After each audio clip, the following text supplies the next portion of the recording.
She's like, where are the black people when we need them with their help? With the whole Latino thing going on with the dog document, and that triggered all the black community.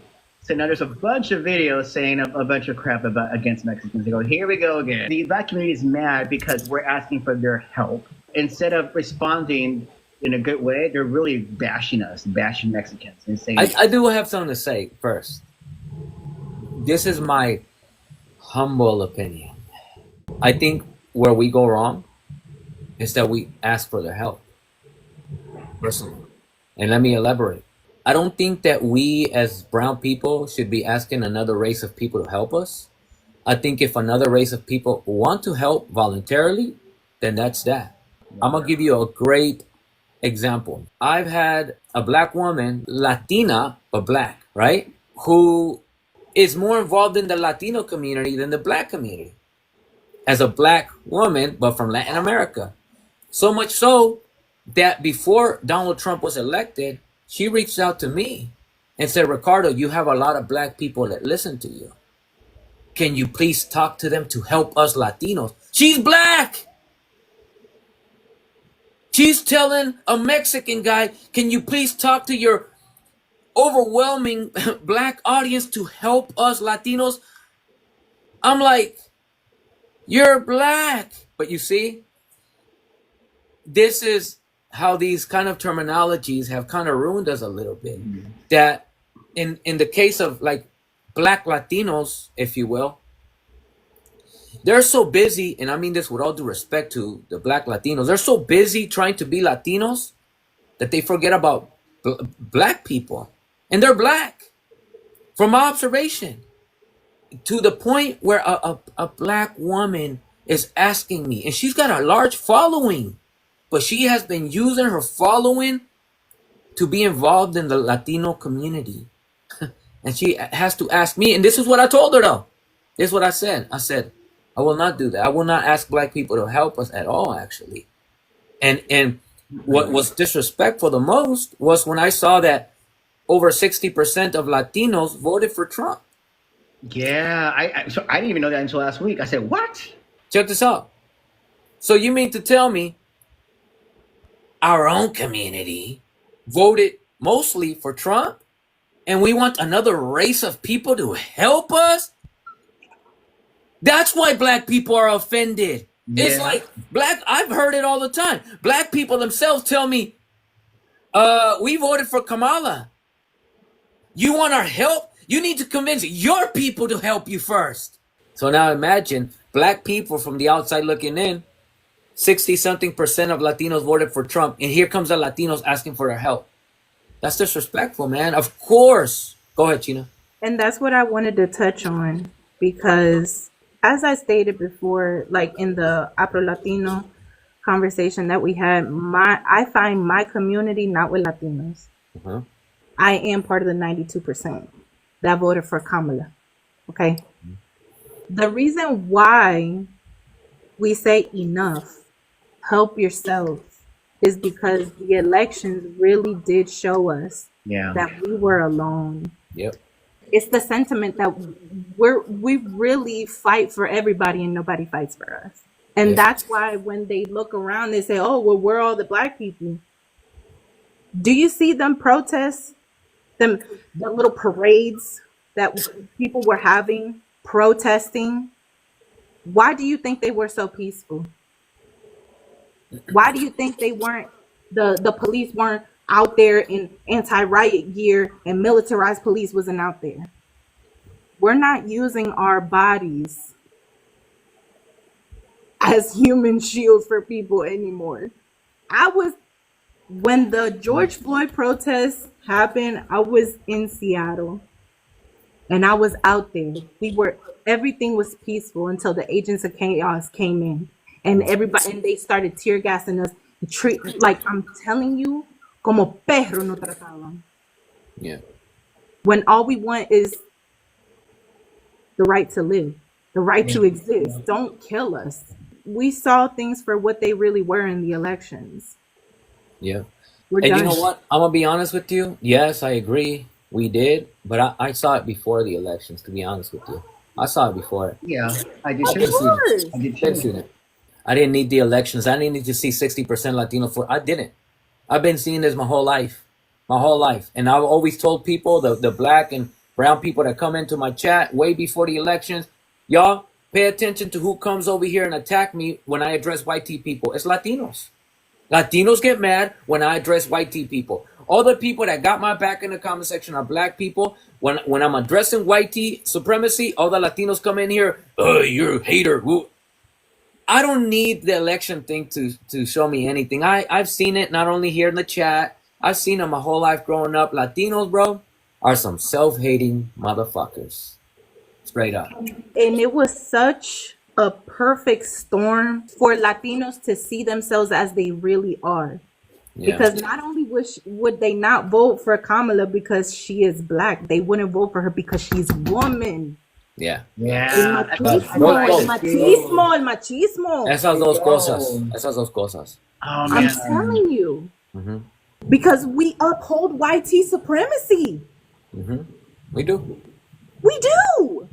I don't find my community with other Latinos. Yeah, I understand that. You're probably safer that way. And I am. You're safer that way because although you're Latina, you're black. In the Latino world, the Latinos that matter are the white tea ones.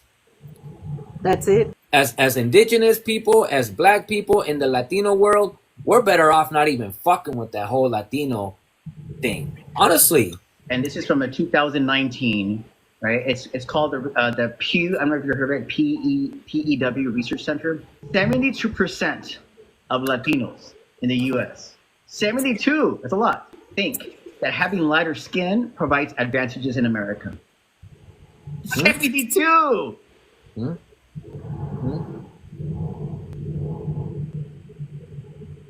Of course. With all due respect to your research, I didn't need a piece of paper or a study to show me this. This is not only in the United States. This is in Latin America. Everywhere in Latin America. We live by the phrase mejorar la raza. This chant of mejorar la raza is across the board in Latin American countries. Puerto Rico, Mexico. Mejorar la raza is a fucking thing. Everywhere. So, yeah, man, it's good to do this research and get the facts to prove it on paper. Right. But the evidence is there. Right. 10 years from now, you're going to see a lot more YT and Latinos, making babies, and all of a sudden, there goes our cultura. No more Chicanos anymore. With all due respect, let me correct that. There goes our ethnicity. There goes your ethnicity. Because let's face it here. Our cultura is predominantly YT, and it's been since colonialism. Yeah. Everything that we've been representing culturally, what? Speaking Spanish? Whose culture is that? Catholicism? Whose culture is that? Everything about us, as far as like our mainstream culture, we could call it whatever we want. We call it Chicano culture, Mexican culture. The mainstream of it is YT. It's predominantly Eurocentric influenced. So we've already lost that. Now what we're losing is our ethnicity. And they're doing a great job by replacing us. Yep. Because they're going to take our food that doesn't come from any gringo. They're taking our music that doesn't come from the gringos. It's a different kind of genocide. It's a different kind. It's a softer version of it, and we don't see it. They don't see it. But this is actually what's happening. It's a romantic form. It's a romantic genocide. Oh yeah. But for me, what I call it, I like to call it, is a virus. It seeps into the cells and it multiplies. Yeah. It takes over everything, claims it as their own. Steal everything and claim it as their own. Not only that, they want to be the main representation of everything they steal and shame us for trying to claim it as ours. And what makes it worse, did you guys see how the Salvadoran president, when he went to what he said? Oh my God. Ricardo, I was like, okay, that's it. I go, no more Latinos anymore. The way he fucking saw Trump And like he defended him, and no, I'm not bringing him back. The fuck? Tooth and nail. The fuck? Tooth and nail. That's what Trump wanted. Why everyone should see that. And now I'm like, we're 100 steps behind now again. I grew up in East LA, right? There was always a clash from the people that's from Mexico and the people like the Chicanos, right? They didn't care for us. There was at one point they hated us. Yeah, and yeah. we just didn't get along. Yeah. Chicanos and Mexicans. Yeah, absolutely. The Mexicans don't like me because I speak educated. They don't like me. They make fun of me. I speak Spanish fluently. Yeah. And people don't understand what we as first generation Chicanos have to. When you're first generation, anything is hard enough, right? Because you're the first generation in America. But for me, growing up in LA was the worst because we're right next to Mexico, and the shit that I had to go through, the Mexicans not liking me, I was made fun of all the time. Oh, you've been el pocho, I've been all the stupid shit that they used to call me. This is why I like to have these conversations, because it shows the intersectionality and it shows that we're all facing the same common problem. Yeah. You know what I'm saying? One thing that Ricardo has said to me, white supremacy doesn't stop. It doesn't stop. It doesn't stop pushing itself on us. So why would we stop? When he told me that shit, it turned my brain inside out, upside down, because it's true. So even though we see things and we get discouraged, we can't stop. I definitely understand where you're coming from, Ram, because I promise you I was feeling the same way until Ricardo said that shit to me. Well, I mean, that's why I come to his lives, because it makes me feel like there's a place that other people understand. Because people don't, even though they go through it, they don't talk about it. They're either embarrassed to talk about it or they're scared to talk about it. The reason why I told you that, of course, was because you had said, sometimes, Ricardo, I feel like giving up, man. Our people don't listen. No matter how much we tell them, our people don't listen. Yeah. And I told you, do you want to know why? No matter how much we try to bring awareness, why it doesn't work? It's because we give up. White people never have. Ever since they set foot in here, they have never stopped doing what they do. We give up. They don't. They never sleep. Their white supremacist system and propaganda, it never stops. It goes and it goes. We're the ones who take breaks. It's their perseverance that has beat us. That's what it is.